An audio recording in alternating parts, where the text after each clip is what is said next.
माननीय सभापति महोदय, आपके माध्यम और मेरी पार्टी के माध्यम से जो मुझे समय मिला उसके लिए आपका हृदय से आभार।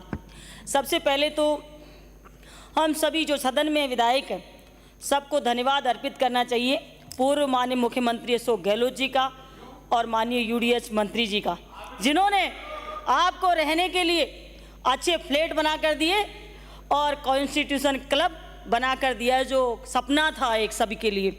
लेकिन इसमें कमी ये रख दी कि जैसे ही आपने उसमें सदस्य बनाना शुरू किया, एमएलएस के अलावा अन्य लोगों को भी शामिल किया, जो ठीक नहीं है।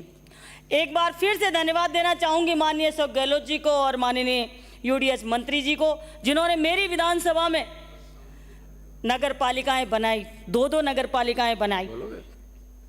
माननीय सभापति महोदय, मैं बताना चाहूँगी कि जिस तरीके से जैसे ही मेरी विधानसभा में नगर पालिका बनी, कुछ लोगों को लगा कि नरेगा चलेगा नहीं, लेकिन तुरंत ही ये रोजगार गारंटी का कार्य उन्होंने चालू किया, जिससे सभी को राहत मिली। एक बहुत महत्वपूर्ण ये योजना है सरकार की, जो कि कांग्रेस सरकार ने लागू की थी।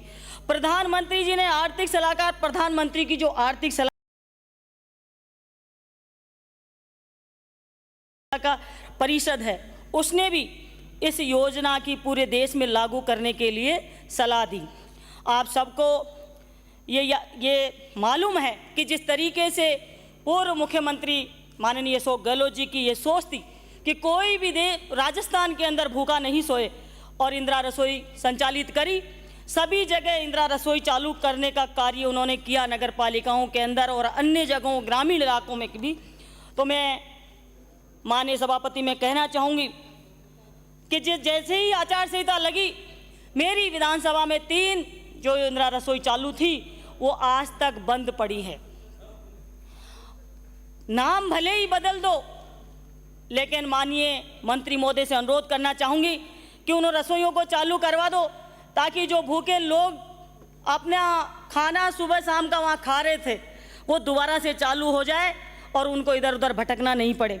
बामनवास तो ऐसा कस्बा है जहाँ होटल ढाबा भी नहीं है, और वो रसोई इतना कारगर साबित हो रही थी, दोनों रसोई, जिसमें रोज़ सैकड़ों लोग खाना खाते थे।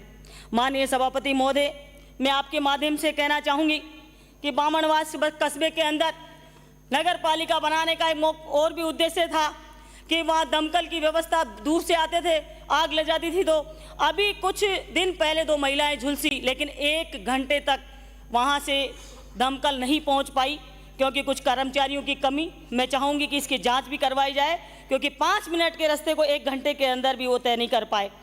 बामनवास के अंदर पीपलाई से मेहंदीपुर बालाजी का एक बहुत हाईवे बना हुआ है, बड़ा रोड है, लेकिन कस्बे के अंदर ठेकेदार ने नाली निर्माण नहीं किया, जिससे बामनवास कस्बे के अंदर पानी भरता है और अव्यवस्था हो रही है।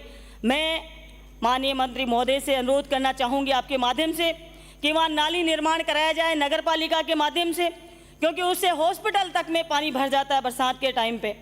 मैं चाहूँगी कि जिस तरीके से बोली के अंदर चरागाह भूमि को सीधा नगर पालिका में कन्वर्ट कर दिया, तो उससे किस्म तो उसकी बदली नहीं, और न पूरा का पूरा नगर पालिका के अंदर कन्वर्ट हो गया, तो वो किसी काम की नहीं है, न राजस्व की है न इधर की है। दोनों उसकी सुरक्षा भी नहीं कर पा रहे और न ही उसको किसी काम में ले पा रहे।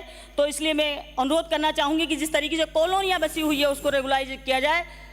माननीय सभापति महोदय, मेरा थोड़ा टाइम अभी बचा हुआ है। माननीय सभापति महोदय, मैं कहना चाहूँगी, जिस तरीके से कल पर्ची के माध्यम से मैंने मांग उठाई और कहा कि जिस तरीके से दोनों नगर पालिकाओं के अंदर, बामनवास के अंदर और बोली के अंदर, बोली का भी बामनवास के अंदर ही काउंट हो रहा है, बोली की विशेष शिकायत नहीं है, लेकिन बामनवास के अंदर जिस तरीके से घोटाले हो रहे हैं, जीरो टॉलरेंस की बात करने वाली जो सरकार आज उन घोटालों की कार्रवाई नहीं कर रही है, जांच नहीं कर रही है, तो मैं आज यही मानूंगी कि आप लोगों की सहमति भी इसके अंदर है। अगर आप उसकी जांच नहीं कराते हो तो मैं अनुरोध करना चाहूँगी कि उनकी सख्ती से जांच कराई जाए और दोषी अधिकारियों के खिलाफ कार्रवाई की जाए। मैं बात करती हूँ कि अभी जैसे विपक्ष के लोग बात करते हैं राम मंदिर की, इधर उधर की बातें करते हैं, मुद्दे की बात नहीं करते। मैं कहना चाहूँगी कि राम जी ने, भगवान राम ने, क्योंकि भगवान राम सच्चे हैं, उन्होंने सबक सिखा दिया। बहुत सारी धार्मिक स्थानों पर, अयोध्या में आप सबको हरा दिया।